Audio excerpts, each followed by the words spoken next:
The Summer Theater.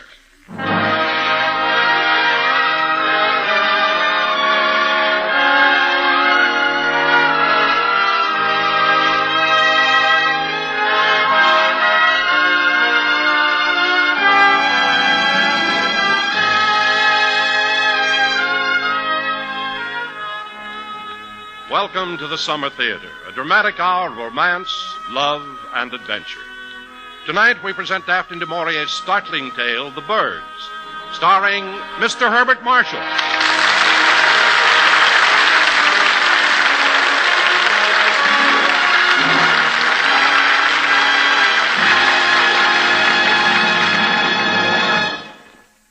Good evening, ladies and gentlemen. This is your host, Don Wilson.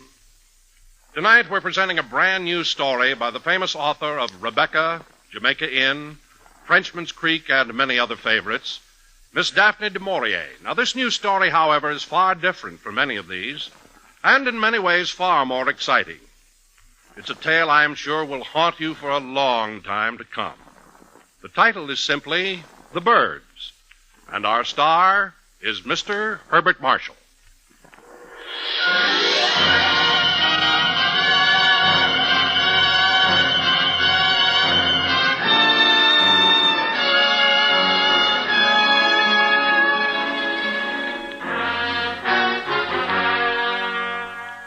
Our scene is London, and the office of a successful publisher of books. With him sits Jenkins, his editor. Before them on the broad, shining surface of the desk is a manuscript, tattered, worn, its bulk held together with a bit of string. Strange way to submit a story. You say there was no address on it? No, the author left no address. But I wish you'd read it, sir. You like it, huh? Do you think it's publishable? I don't know.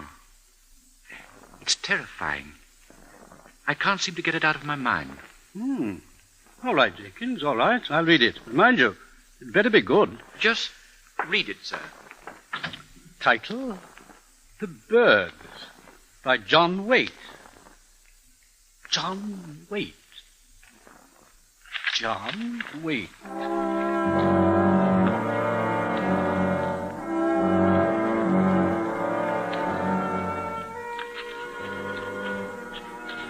My name is John Waite.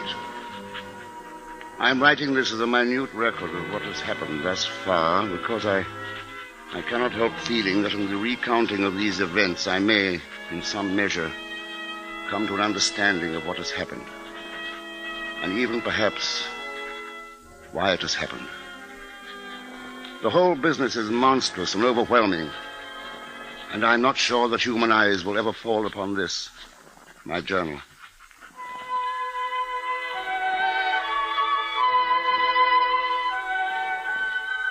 I am a writer of moderately successful fiction, and this small house on the Dover coast is my castle, which I share with my wife, my 16-year-old daughter, my mother-in-law, and one yellow canary.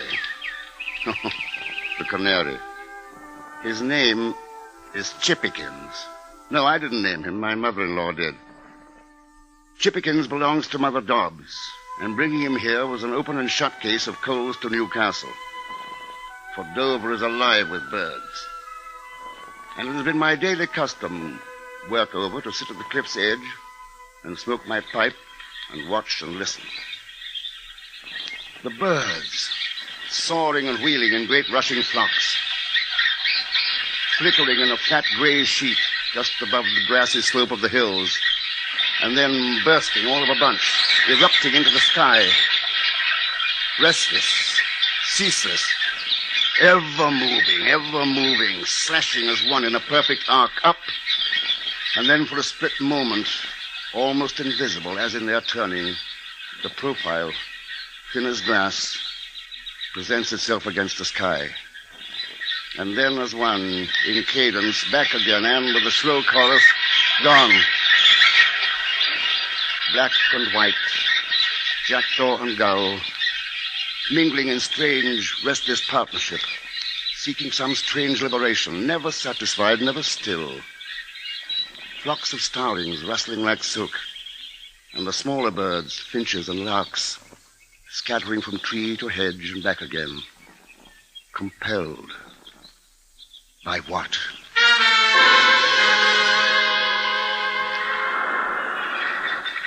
And below, the seabirds waiting for the tide. They have more patience. Oyster catchers, redshank, sanderling, and curlew, watched by the water's edge, race the surf as it sucks away, revealing the prize. Farther out, the fishermen. Slim, soaring gannets, ancient, patient pelicans, black gulls, gray gulls, pale gulls, soaring, sighting, and plummeting, wings folded, feet tight in, beaks out, knife through the surface, down in a flash of silver to the prey below.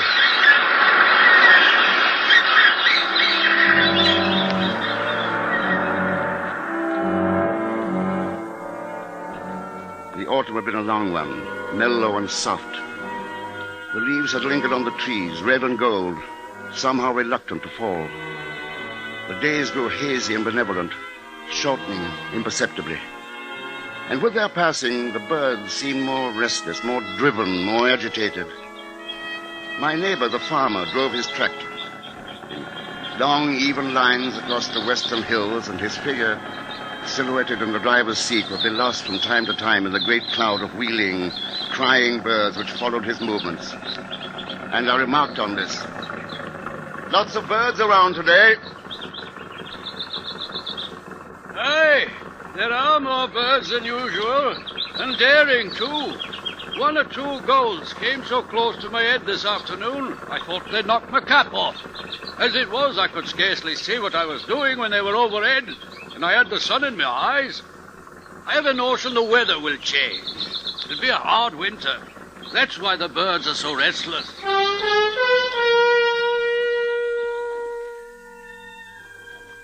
My friend the farmer said the weather would change on Tuesday, and he may have been right. I'm not certain. The fact is, the weather changed that night. And it was that night that it began. I'd been asleep. What? What's that? Oh, something at the window. And go back to sleep, dear. I'm going to find out what it is.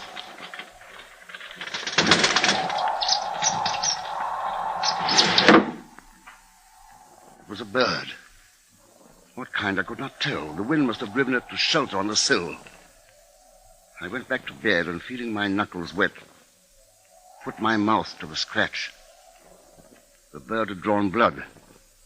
I supposed it was frightened, panicked, seeking shelter. The wind was indeed very cold. The weather had turned.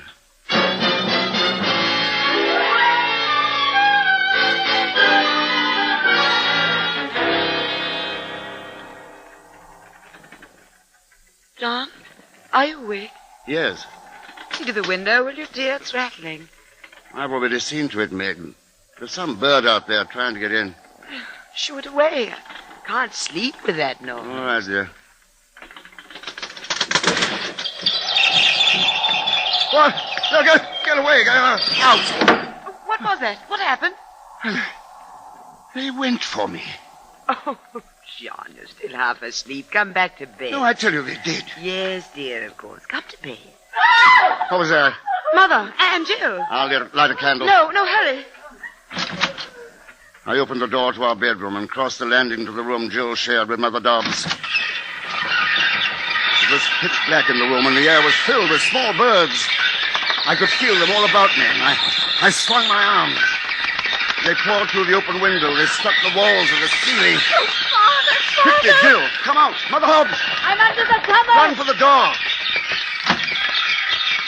I slammed the door after them. I didn't want the birds spreading through the house. Now in the darkness they sensed me and dove for me, tiny beaks and needle claws set to pierce and tear. I seized the quilt from the bed, wound it over my head, and then, swinging a pillow at random, I went to work. I couldn't see what I was doing, but I could feel the thudding of their bodies. I swung, till my arm began to numb. How long I fought with them in the darkness, I do not know.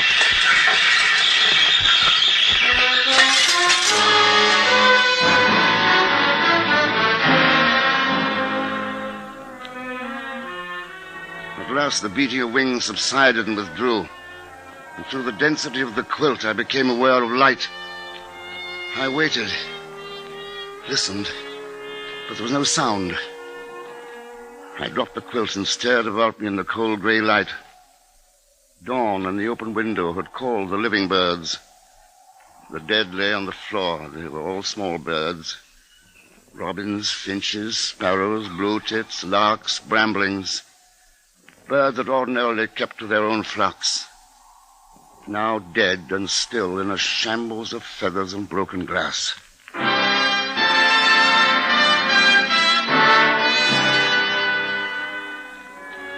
Outside it was cold, bitter cold, and the earth had all the hard black look of frost.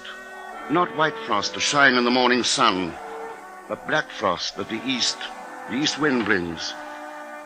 And across the field, the sea, fiercer now with the burning tide. It broke and crashed in the bay. Of the birds there was not a sign, not so much as a sparrow. Nothing but the east wind and the sea.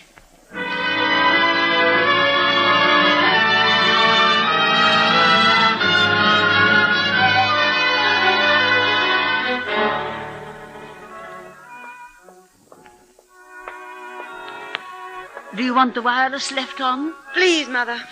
Oh, easy, Meg. That stuff stings. But suppose, too, don't want these scratches to infect. No, I suppose not. I'd say you ought to thank the Almighty they didn't get in your eyes. That's what I'd say. Yes, Mother.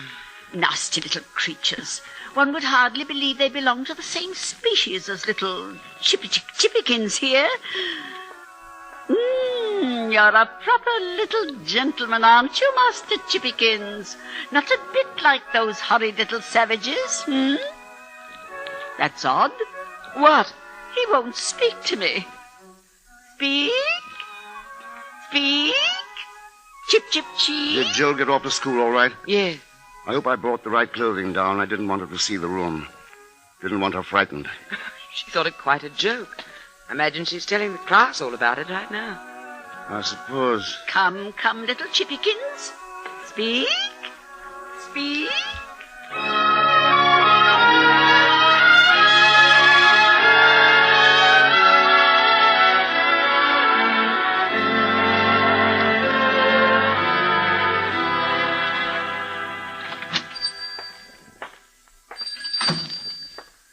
Good morning, Mr. Waite. Good morning, Mr. Bell. An ounce of tobacco, please, my usual. Your usual? Yes, sir. And what do you think of the weather? Wireless says it's going on all over. Something to do with the Arctic Circle. Oh, really? Black winter, that's what it is, out of the east. I heard the wind come up in the night. Did you hear any birds? Birds? What birds? We had them at our place last night. Scores of them came into the bedroom. Quite savage they were. Here, look at my hand. Well. My goodness, I never heard of birds acting savage, not our birds. I assure you, these scratches are real. Oh, maybe they were some of those foreign birds from the Arctic Circle. Tell you what, put out some crumbs for them. That's what I'd do. Put out some crumbs.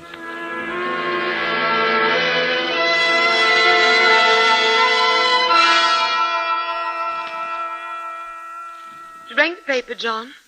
Yes. No mention of birds. I've been watching the field. So have I. I haven't seen a single one. I know. Strange. Yes. Did you tell anyone? Yes. What'd they say? Put out crumbs. I'll get a sack and clean up the bedroom.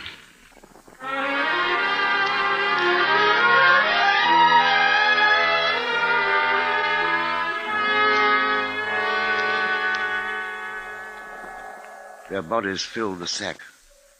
The ground had frozen during the night. It was too hard to dig. I went down the cliff path to the beach. The sky was leaden. The sea was flat, calm, oily. Not a sound of birds. I kicked a hole in the sand. And as I did this, I saw them. The gulls out there, riding the sea.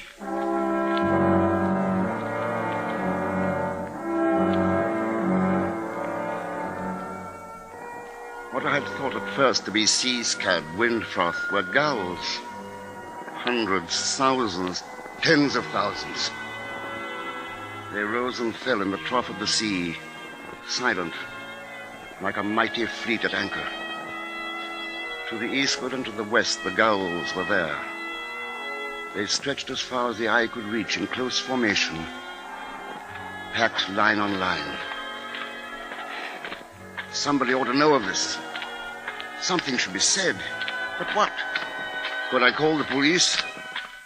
Hello, Constable? I want to report some birds. Oh, no, they'd think me mad. They'd think me drunk. Take my report with great politeness and thank me. But they were out there, waiting. Waiting. For what?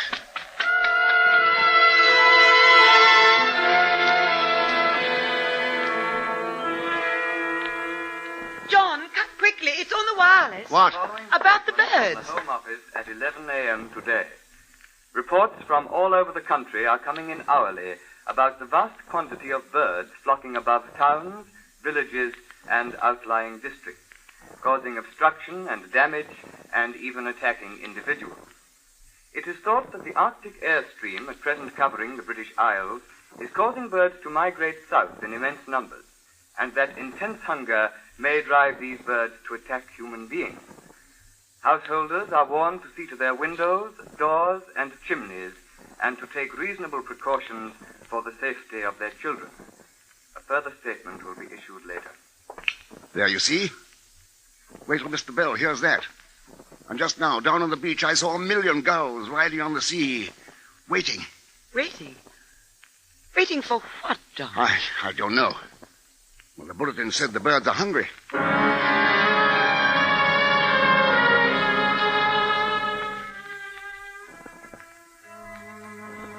In the shed were all sorts of boards and sheathings left over from the blackout days of the war, and I spent the next few hours putting these up. There was no thought of my novel this day. Actually, the writer is a lazy creature and welcomes any diversion from his work. Somehow this seemed to be something a little bigger than diversion. Do you think that's really necessary, John? I don't like to take chances. But they were such little birds. I'm not thinking of those. Oh? The gulls. I see. Are you going to do the downstairs, too? I think I better. A bit dark with the windows all boarded up.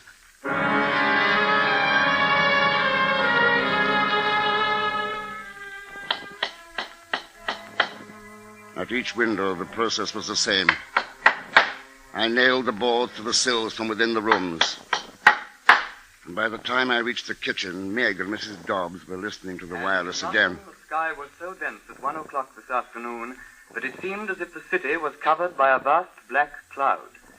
The birds settled on rooftops, on window ledges, and on chimneys. The sight has been so unusual that traffic came to a standstill in many thoroughfares. Work was abandoned in shops and offices, and the streets were, and still are, crowded with people standing about to watch the birds. We take you now to our roving microphone in Piccadilly Circus. I've been standing here for hours. We cannot begin to describe the enormous variety of birds which are circling overhead. I have never seen anything like it. Standing beside me is the gentleman... what is your name, sir? Jenkins, Peter Jenkins. What do you think of the birds, Mr. Jenkins? Oh, never saw nothing like it. I swear I never did. Well, just before we went on the air, you were telling these people and myself about your cat. I wonder if you would mind repeating that for our audience. Lord lummy, they wouldn't want to hear none of that. Oh, I'm sure they would. Well, I've got these 3 mouses, you see. Big bully alley cats they are, hard as nails. And out where I live, the birds keep a wide berth around my cottage. Well, this morning I looked out of the window and saw what we all saw, and I says to my cats, I says, all right, men, Arthur, Freddie, and you, Leon, out and at 'em. You see, one of their jobs, my cat's jobs, that is, one of their jobs is to keep the birds scared out of the vegetable patch. So I opened the door and they started out. Then they saw all them birds, and they just turned around with their back hair all up and their tails looking like porcupines, They turned and run into the bedroom and under the bed and wouldn't come out for love or money or the dish of cold water I throwed at them. Thank you, Mr. Peter Jiggins. Now we have a lady here at our microphone. What is your name, miss? Come on. There's nothing to be nervous about. What are you doing? Oh, I thought I'd see if the American stations have heard about it. She lies.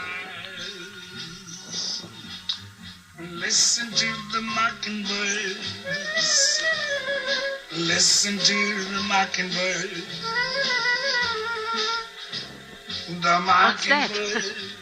That's the Americans' reaction. They never do take a thing seriously. It seems that we're having a little trouble with our mobile unit. A number of birds have settled on the antenna. Well, can't you chase them off or something? We've got to complete this broadcast. Try throwing something at them. I don't know, stones, anything. Ladies and gentlemen, we regret this unfortunate circumstance. I'm sure we'll have the situation straightened out in a moment. Would you please bear with us on this most unusual of all days? And now we return you to our main studio for a brief program of recorded music.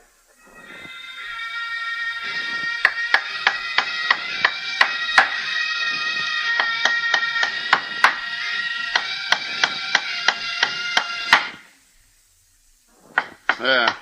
That ought to hold it. If you want my opinion, it's all nonsense. That's what it is. Oh, Mother. Boarding this place up so we have to light the lamp, and it's only 3 in the afternoon. Tell me, how much singing has Chippikins done today? Not a note. He's off his feed, that's what. Look at him. He's so nervous and agitated, what with all your banging. See? I saw. The bird seemed possessed. He flew from one corner to the other, his shiny black eyes flicking from one of us to another, yellow wings quivering. John, look out there. Where? The ocean. Oh, you mean that cloud, that big black cloud? It's not a cloud, John. It was the gulls. A black mass of them that towered a mile high. They circled thousands upon thousands, lifting their wings against the wind. And they were silent. They made not a sound. They just went on soaring and circling, rising and falling, trying their strength against the cold east wind. John, where are you going? I'm going for Jill. I'll wait for her at the school bus stop. You keep the door closed. I'm frightened. Keep it closed until you hear me call.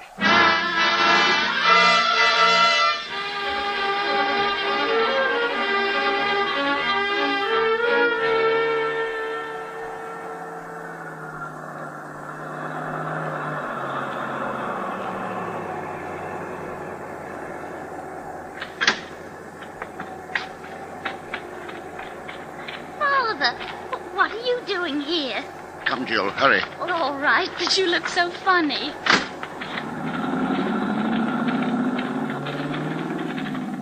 What is it? Please, Jill, do hurry. What's that strange cloud? That's it, she'll tell you what. Let's race the rest of the way. Oh, Father, you know I can beat you. Oh, come on, then. Get your shilling. Wait a minute. Look at the cloud, Hurry, Father. Jill, in the name of heaven. Why, it's birds. Look, Father, birds. And it's coming this way. Run! But they won't hurt us, will they? Faster!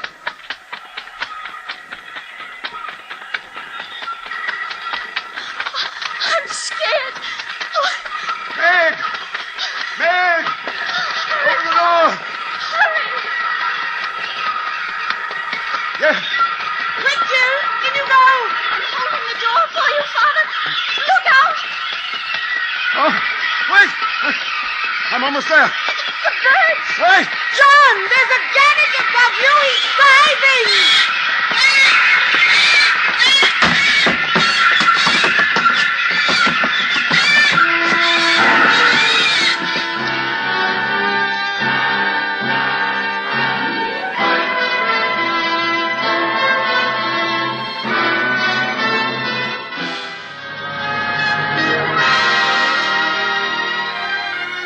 And now, Act Two of The Bird, starring Mr. Herbert Marshall as John Waite.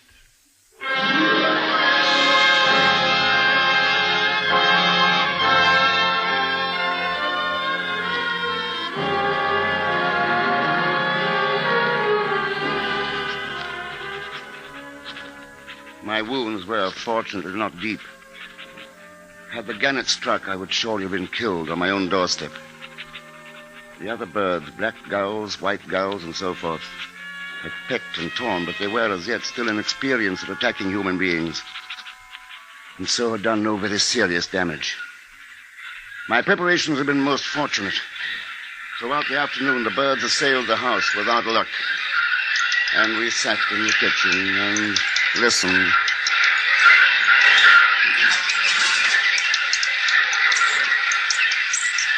We listened, and we watched Chippykins. The madness which had seized the other birds now was his, too.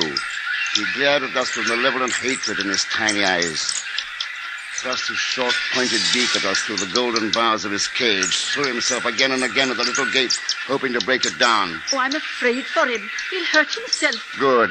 Poor little man, he can't help himself. He must have caught something from all those awful birds outside. Turn on the wireless. Let's have the wireless. I'll do it. Father, What? the school bus. Do you suppose the kids are all right?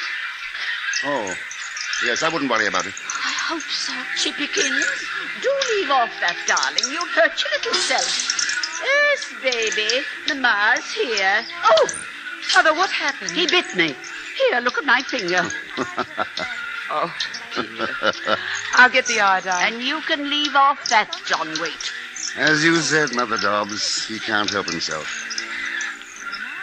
I'm going upstairs and check things.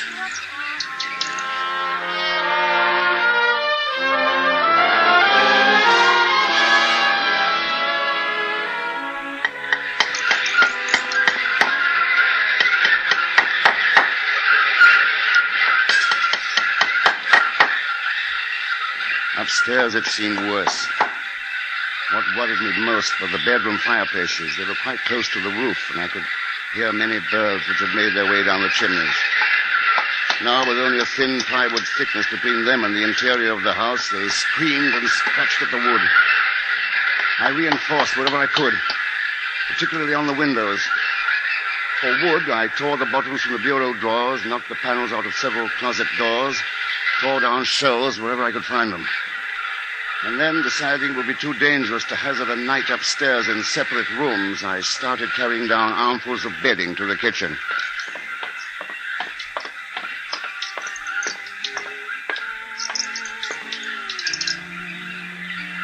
John, what on earth are you doing? I thought, just for fun, we'd sleep down here. Oh, you're carrying this game too far. How's your finger? Oh, be still. Here, Jill, help your mother. Righto, Father. And Meg, what's for supper, huh? I'm very glad for the cheese sandwiches. I had intended going to the market this afternoon. Oh? I'll go in the morning. Yes, of course.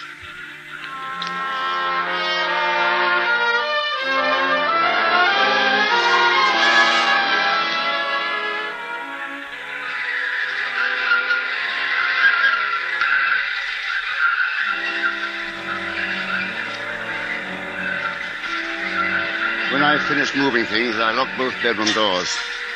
If they should break through the bedroom windows or fireplaces during the night, the doors would hold them for a while. And perhaps in their mad jamming of the rooms, they would smother. Perhaps they would die.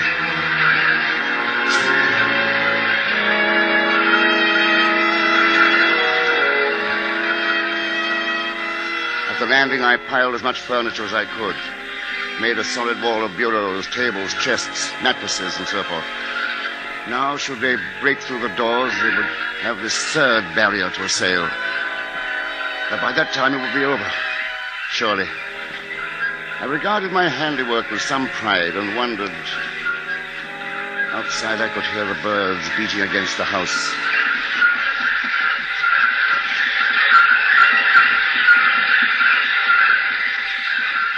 Wings brushing the surface, sliding, scraping, seeking a way of entry. The sound of many bodies pressed together, shuffling on the sills. Now and again a thud, a crash, and some birds dived and fell. Many would kill themselves that way. But not enough. Never enough.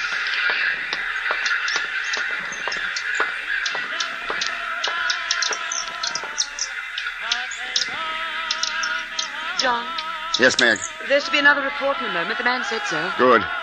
Yeah, eat your cheese sandwich. It's good. Oh, thank you. This is London calling. A national emergency was proclaimed at 4 o'clock this afternoon.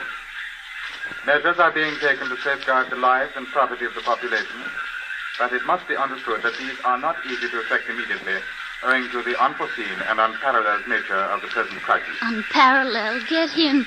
Every householder must take precautions to his own building, and where several people live together, as in flats and apartments, they must unite to do the utmost they can to prevent entry.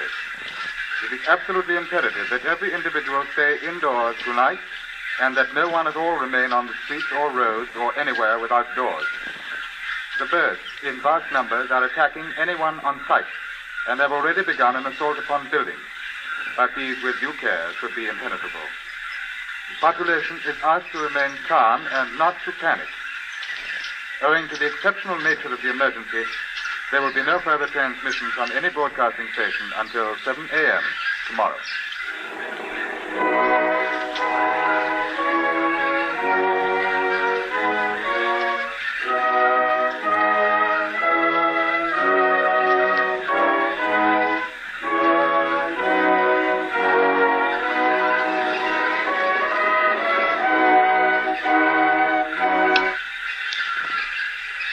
Wish we had a gramophone.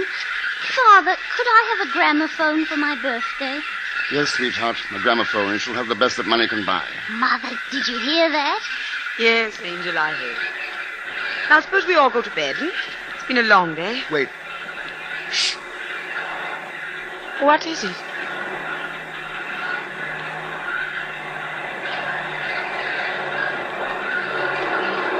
It's planes.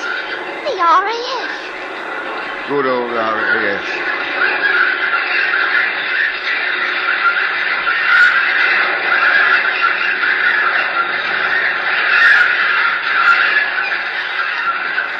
I wonder what they intend doing.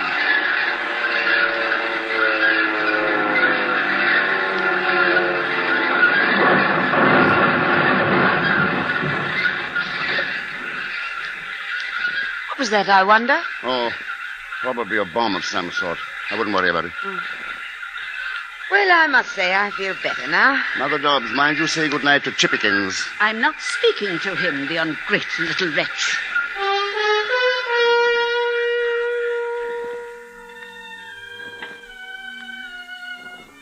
That booming, I knew the sound. The sound of an exploding plane. And I remembered tales of flyers who had blundered into flocks of geese and ducks. Bodies that splintered propellers and smashed windshields. And what could pilots do against birds? Suicidal birds. But at least it showed that somewhere in the country they were trying. Somewhere in some small back room at this very moment they were thinking, working. And they would succeed. They had to. Had to.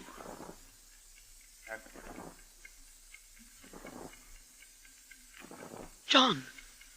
John, wake up. What? What is it? John, they're gone. Listen. What's the time? 10 o'clock. 10. That means the tide has turned. It's on the ebb. I wonder, Meg, do you suppose it could be that they only attacked with the flood tide? I don't know, dear. What are you going to do? Where's the flashlight? On the mantel. I'm going outside. Huh? What's happening? The birds, they're gone, Mother. Gone, you say? Yes, John's going to have a look about. Oh, don't you do it. And why not? They're all out there waiting.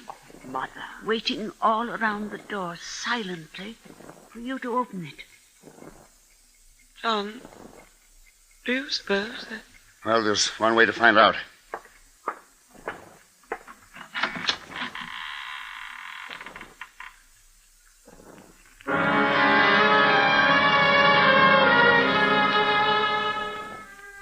It was a scene of such violent death as few men have witnessed.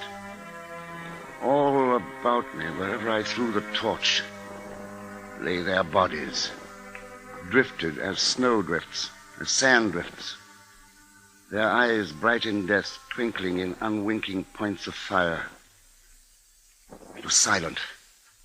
So silent Yet I had the feeling that out there, somewhere, there was life. There was a shovel near the door, and I put it to use. First, I cleared a path from the door to the side of the house, and there I flashed my torch up. Every pane of glass had been smashed.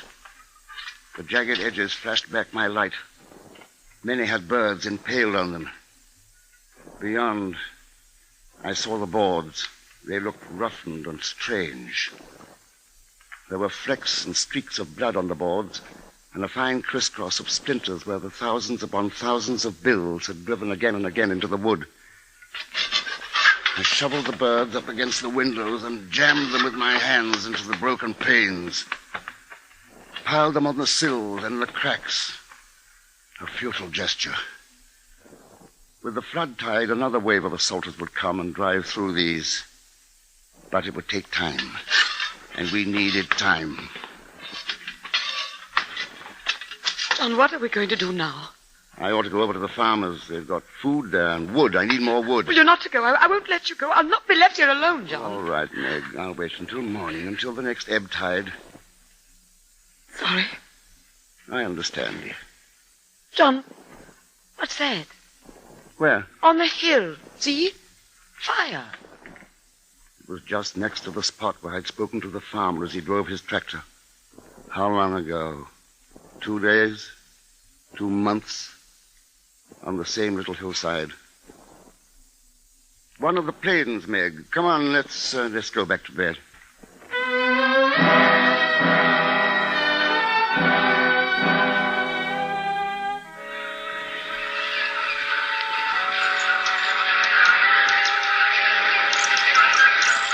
The second attack was much worse. There was something different about it, something I found difficult to analyze. And while I was thinking about it, I watched the canary. He, too, had been quiet during the lull, but now he stormed and raged again, beat at the bars of his cage. And I thought of the birds in cages all over the world. Parrots, lovebirds, peacocks, yes, and ostriches. What of the ostriches? And the great red flamingos and the big swans in the parks with their powerful wings and beaks. Father, what's that noise? Noise? From the chimney. I don't know. Let's see. Sounds like they're trying to get at us through this chimney. We've got the fire. Get too low. John, do something. Here, give me that can of paraffin oil. Now then, everybody stand back. Careful. Back. This will clear them out.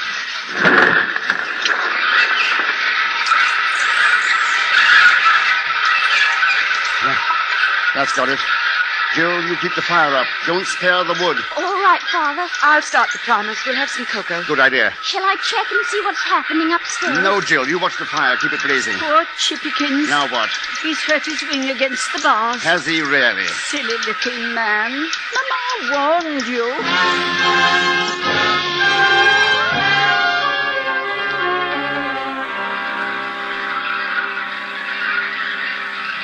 At the head of the stairs, I pushed the barricade aside and listened at the bedroom doors. They'd broken in, and I could hear them screaming and scratching at the thin doors. And with the scratching, I became conscious of a new sound. It sounded like talons. Could the hawks have taken over what the gulls had failed to do? The hawks. The birds of prey. Buzzards. Kestrels, falcons. I'd forgotten the birds of prey. And as I listened, I could hear the soft patter of thousands of feet across the floors of the bedrooms, and the sounds of talons, of splintering wood.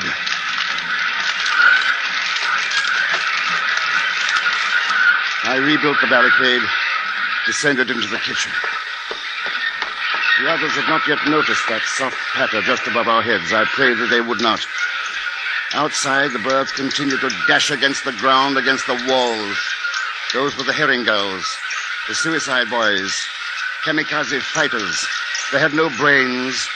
The blackbacks were something different. They knew what they were doing. So did the buzzards, the hawks.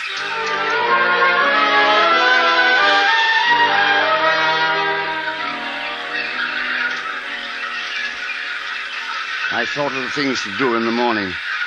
There were so many things we needed to withstand siege. A car. If I could hire a car between the tides and use it to carry things.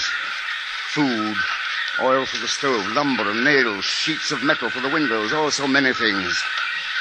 I wondered and worried and dozed.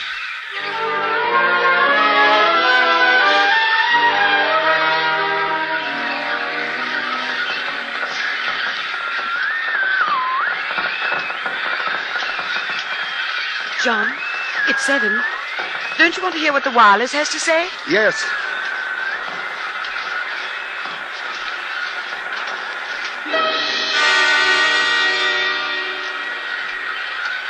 It's 20 after. I can't understand it. Don't touch the knob. Leave it on the home station. I thought if I just jiggled it a bit... No, they've made a mistake. They meant they'd go on at 8, not 7. Oh, now that must be it.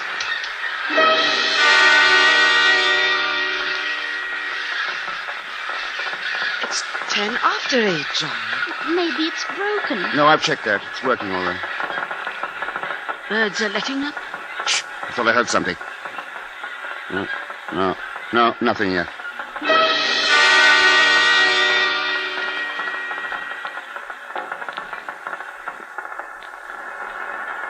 Oh, 9 o'clock's past. There's nothing on the wireless. Nothing. I know. What does it mean, John? Don't you see? Not even the shortwave. Not even the code things. No. Birds are gone. Look at Chippykins sleeping. Sure is someone, somewhere in the world. Some one of the countless transmitters.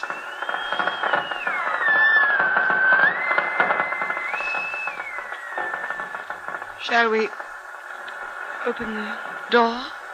Yes, there's a lot to do before the next flood tide.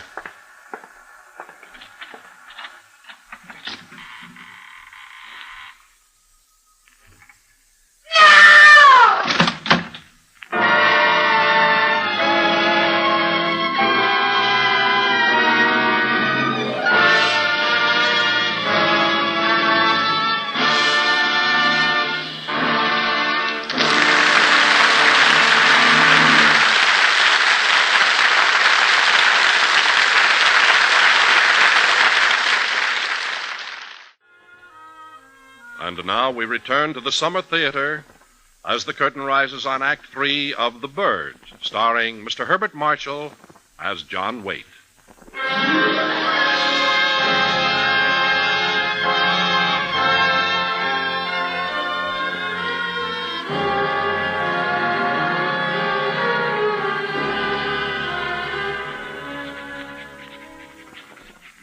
A single brief glimpse through the open door was enough. I slammed it and paused to consider this new dilemma.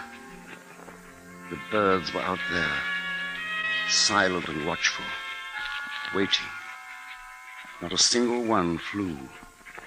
They stood across the yard and in the fields, perched on the fence and on bushes and in the trees, all silent, watchful, and waiting. What are we going to do? I don't know. They didn't move. Just like Chippykins, every one of them. Yes. Here, Chippykins. Here's my finger, see.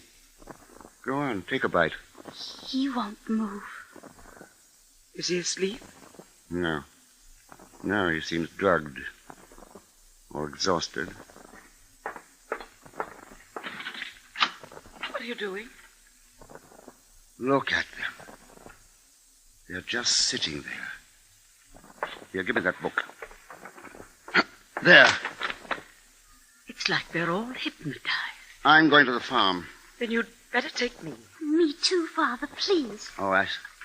I guess we better all go. There'll be things to carry. Bundle up warm now. It's better cold out there.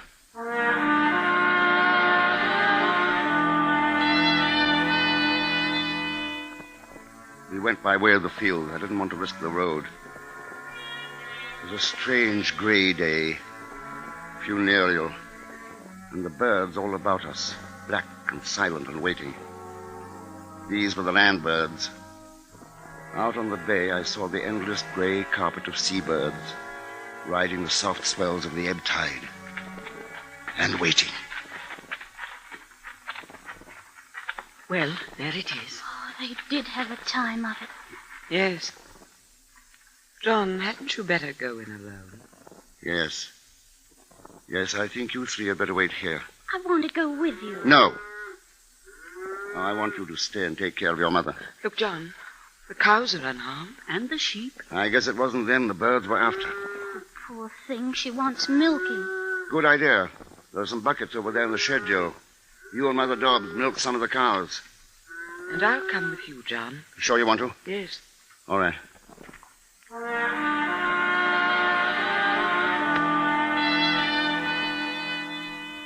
Here in the yard, the birds sat motionless, watching.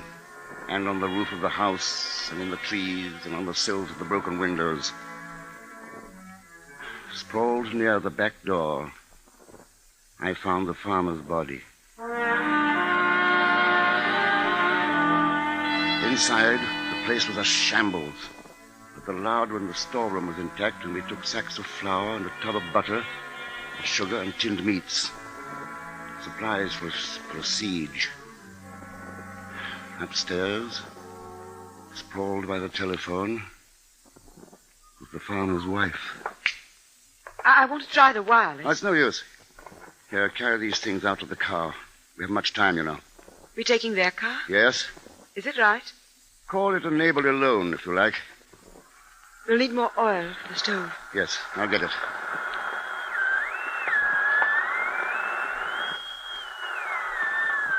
Come on, Meg, we have work to do.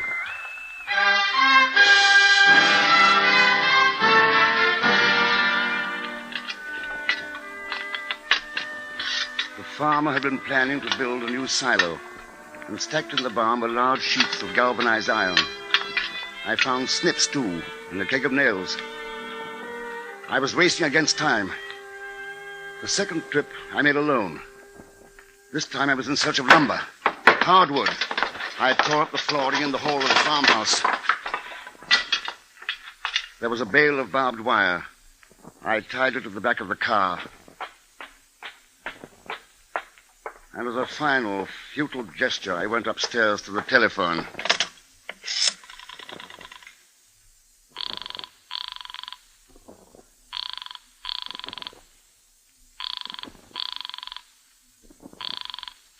Oh, brother.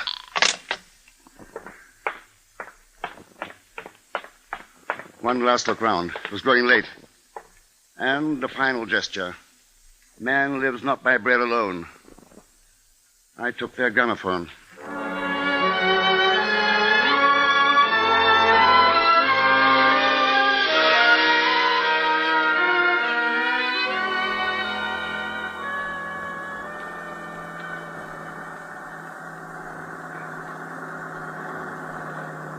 As I came down the little lane to our door, I glanced out to sea, and my heart stood still. I couldn't believe my eyes. There were ships there. Great battleships, 3 of them. The Royal Navy. Throughout the proud history of this isle. In time of crisis. No, I was wrong. The Navy was not there. The gulls were rising from the sea. The tide was turning. Help me quickly, it's time. All right. Come on, dear. Mother.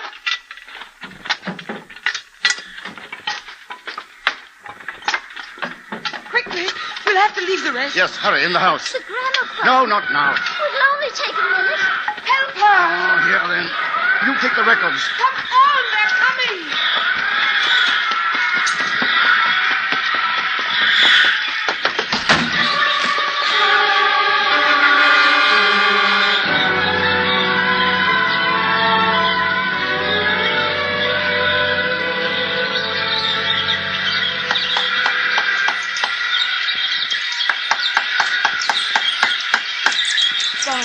What?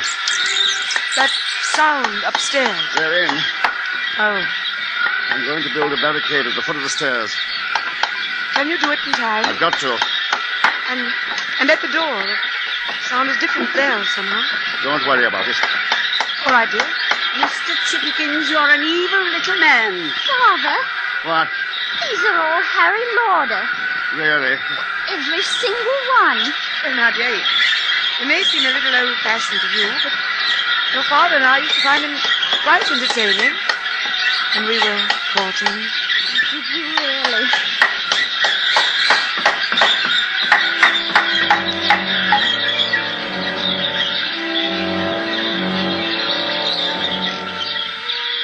There was a soft scratching at the windows. This didn't bother me. Those were the small birds. But at the door were the hawks. There I would put up sheets of metal, but that meant nails, and the nails were in the car. Still, I had the snips. Oh, there were so many things to do. Fortifications to erect. A plan of defense to follow.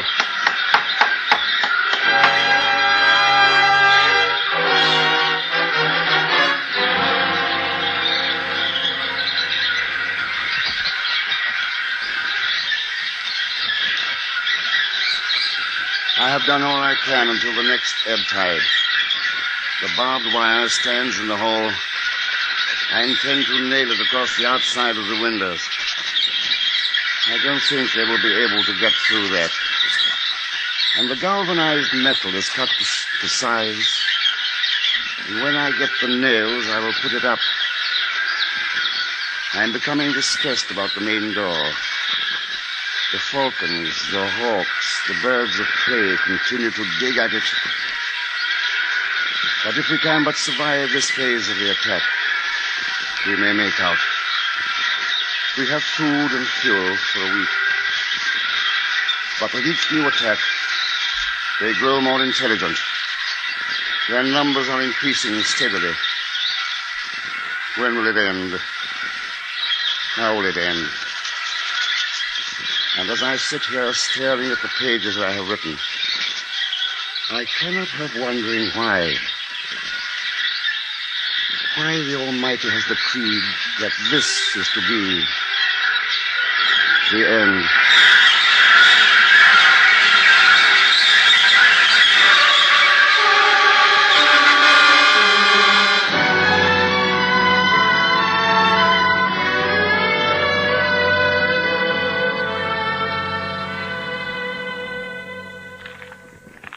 Is this the entire manuscript, Jenkins? Yes, sir. That's all there is. Well, you're our editor. What do you make of it? I'm not quite sure, sir. I wish I could talk with the author about it, but as I told you, the story was submitted with no address. I haven't been able to find a trace of John Wade. Undoubtedly, he's one of those curious, shabby fellows who live in squalor and great prophetic visions. You know the sort. That's it, sir. What? Prophetic. That's what the story is. Almost a warning. Oh? In what way, Jenkins? Well, sir, I think it has to do with nature and her system of checks and balances. You see, what he's saying is that a man, with his ever-recurring wars, his new weapons of destruction, threatens to destroy not only himself, but all forms of life. And nature might find a way to prevent this. By wiping out man, you mean? Getting rid of him? Yes, sir. Nature, or the Almighty, call it what you will, just isn't going to allow all life to come to an end. And so, through the birds, it will quite simply take care of the situation. Yes, Jenkins. Perhaps that's it. Perhaps. Who knows?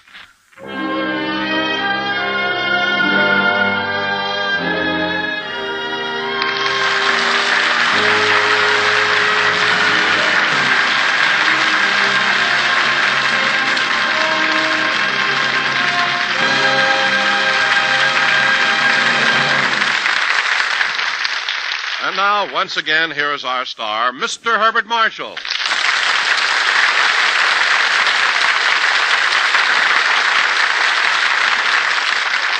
You know, Don, it was a pleasure doing a story as odd as the bird, even though I do think you billed me incorrectly. What do you mean, Bart? Well, after all, I was scarce of the star of the piece when you consider the gulls and the gannets. Villains that they were, they ran the whole show. Well, I suppose you're right, Bart, but after all, we couldn't bill a bird. Bill the Bird, indeed. You made me say it, Bart, but seriously, you still like birds, don't you? Oh, of course I do. But now I understand something I never did before. What's that? You remember during the war we had airplane spotters, men and women, too, who spent hours scanning the skies on watch for the enemy? Oh, yes, of course. Well, tonight I think I've at last discovered what bird watchers are for. Well, I give up. But anyway, thank you, Herbert Marshall, for being with us tonight. It was a great pleasure. Good night, everybody.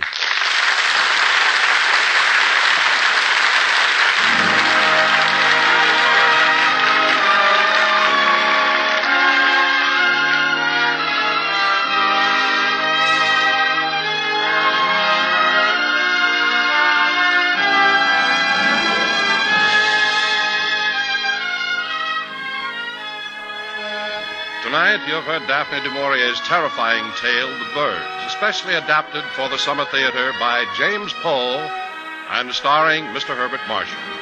Featured in the cast were Betty Lou Gerson as Meg, Gloria Gordon as Dobbs, Betty Harford as Jill, Herb Butterfield as the publisher, William Johnstone as the editor, Tudor Owen as the shopkeeper, Ben Wright and Alistair Duncan as BBC announcers. Our producer-director is Fred Mackay. Herbert Marshall may shortly be seen in Riders to the Stars, a United Artists release.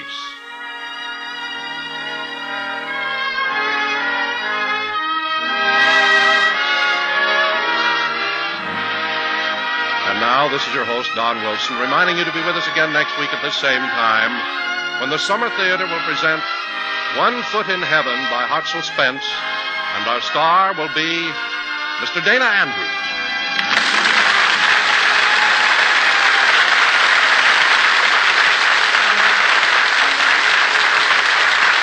This is the CBS Radio Network.